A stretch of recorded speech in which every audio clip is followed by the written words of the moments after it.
Hi செல்லங்களா, எல்லாரும் எப்படி இருக்கீங்க? நல்லா இருக்கீங்களா? சரி செல்லங்களா, இந்த நாளுக்குண்டான கதைக்குள்ளார போயிடலாமா? ஒரு நாட்டை சக்கரவர்த்தி அப்படிங்கிற ஒரு மன்னன் ஆட்சி செய்து வந்தார். அவருக்கு 2 மகன்கள் இருந்தாங்க. அந்த 2 மகன்களுக்கும் அரசன் நல்ல கல்வி கற்பதற்கு ஏற்பாடு பண்ணியிருந்தாரு.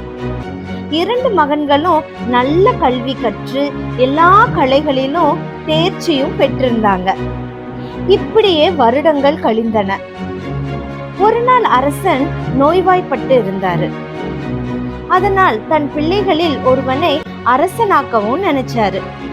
2 பிள்ளைகளையும் தன்னிடத்தில் அழைத்து, என் மகன்களே, உங்களில் ஒருவனை நான் அரசனாக்க போகிறேன்.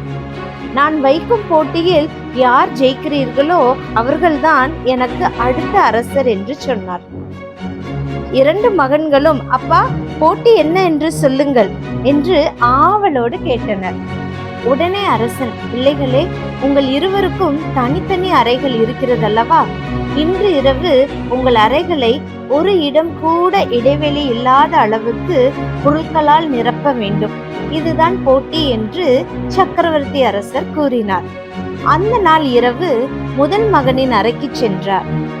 மூத்த மகன் அறை முழுவதும் வைக்கோலால் நிரப்பி வைத்திருந்தான். சரி, தன்னுடைய 2ஆம் மகனின் அறைக்கு சென்று பார்க்க வேண்டும் என்று 2ஆம் மகனின் அறைக்கும் சென்றார். இந்த 2ஆம் மகனின் அறை முழுவதும் ஒரே இருட்டாக இருந்தது. அறைக்குள் மகன் இருந்தான். மகன் தன் அறையை எதனாலேயும் நிரப்பாமல் இருந்ததை கண்ட அரசன் கடும் கோபம் கொண்டார்.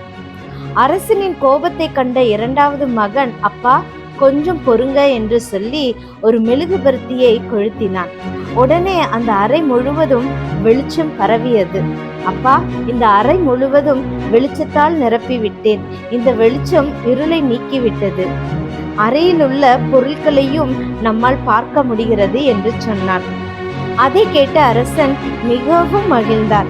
என் மகனே, நமது நாட்டில் அறியாமை அதிகம் உள்ளது. அதனை கல்வி என்னும் ஒளியை ஏற்றி நாட்டை விட்டே துரத்து. நாளை முதல் நீதான் இந்த நாட்டின் அரசன் என்று தனது 2வது மகனை இந்த சக்கரவர்த்தி அரசன் பாராட்டினார். அன்பு செல்லமே, உங்களுடைய நண்பர்கள் கூட போதை வஸ்துக்கள் என்ற இருள்ல இருக்கலாம். நீங்க அவங்களுக்கு இந்த மாதிரி சிகரெட் குடிக்காத, பீடி குடிக்காத, ஹார்ன்ஸ் போடாத அப்படியெல்லாம் நீங்க அவங்களுக்கு சொல்லணும். அதுதான் உலகத்துக்கு வெளிச்சமா இருக்கிறது. அவங்கெல்லாம் இருள்ல இருக்காங்க. எப்படி அந்த பழக்கத்துல இருந்து வெளியே வரணும்னு அவங்களுக்கு தெரியல. நீங்க தான் அவங்களுக்கு அட்வைஸ் பண்ணி எப்படியாவது வெளியே வர வைக்கணும். அதே போல செல்லமே, நம்ம நாட்டுல அநேக மூட பழக்கங்கள் இருக்கு. அதையெல்லாம் நீங்க தான் கல்வியை கொடுத்து மாத்தணும். கல்வினா என்ன தெரியுமா? ஸ்கூல்ல போய் படிக்கிறது தான் கல்வி. உங்க ஃப்ரெண்ட்ஸ் யாராவது படிக்காம ஊரு சுத்திட்டு இருந்தாங்கன்னா நீங்க சொல்லுங்க, போய் ஸ்கூலுக்கு போய் படிங்கன்னு சொல்லுங்க. அவங்களுக்கு என்ன தேவையோ அதை செஞ்சு கொடுங்க. ஒருவேளை அவங்களுக்கு ஸ்கூல் ஃபீஸ் கட்டுறதுக்கு வழி இல்லைன்னா உங்க அப்பா கிட்ட சொல்லி அவங்களுக்கு ஸ்கூல் ஃபீஸ்லாம் கட்டுறதுக்கு ஏற்பாடு பண்ணி கொடுங்க. அநேக மக்கள் ஏழ்மை என்கிற இருள்ல இருக்காங்க. நீங்க நல்லா படிச்சு பெரிய வேலைக்கு போய் அந்த மக்களோட ஏழ்மையெல்லாம் நீங்க போக்கணும். நம்ம பைபிள்ல கூட ஏசப்பா ஒரு வசனத்தை கொடுத்திருக்காரு. அது என்ன வசனம்னு பார்க்கலாமா செல்லமே? நீங்கள் உலகத்திற்கு வெளிச்சமாய் இருக்கிறீர்கள். பாத்தியா, ஏசப்பா எப்படிப்பட்ட ஒரு வசனத்தை நமக்கு கொடுத்திருக்காருன்னு. உன்னை பார்த்துதான் இன்னைக்கு ஏசப்பா சொல்றாரு, நீ உலகத்துக்கு வெளிச்சமா இருக்க அப்படின்னு சொல்லி. உனக்கு ரொம்ப சந்தோஷமா இருக்கா? ஏன்னா அப்பா உன்னை பார்த்து சொல்றாரு இல்லையா? அது எவ்வளவு மனசுக்கு ஜாலியா இருக்குல்ல செல்லங்களா? இந்த வசனத்தை மனப்பாடம் பண்ணிக்கோ செல்லங்களா. இது லைஃப் லாங் இந்த வசனத்தை உன் இருதயத்தை அக்கா சொன்ன மாதிரி பசுமர தானியை போல வச்சுக்கணும். அக்கா கூட சேர்ந்து இந்த வசனத்தை சொல்றியா செல்லமே? சொல்லுங்க பாப்போம். நீங்கள் உலகத்திற்கு வெளிச்சமாய் இருக்கிறீர்கள். மறுபடியும் இருக்கா சொல்லுங்க செல்லங்களா. நீங்கள் உலகத்திற்கு வெளிச்சமாய் இருக்கிறீர்கள். சூப்பர். இந்த வசனம் எங்க இருக்குன்னா மத்தேயு 5:14. சொல்லுங்க. சூப்பர் செல்லங்களா. இந்த வசனத்தை மனப்பாடம் பண்ணுங்க செல்லங்களா. எங்கெல்லாம் செல்லங்களா நீங்க இருளை பாக்குறீங்களோ அந்த இடத்துல இருள்னு அக்கா என்னென்னலாம் சொன்னேன்னு இப்போ உங்களுக்கு ஞாபகம் இருக்கா? அதெல்லாம் தான் செல்லங்களா இருள்.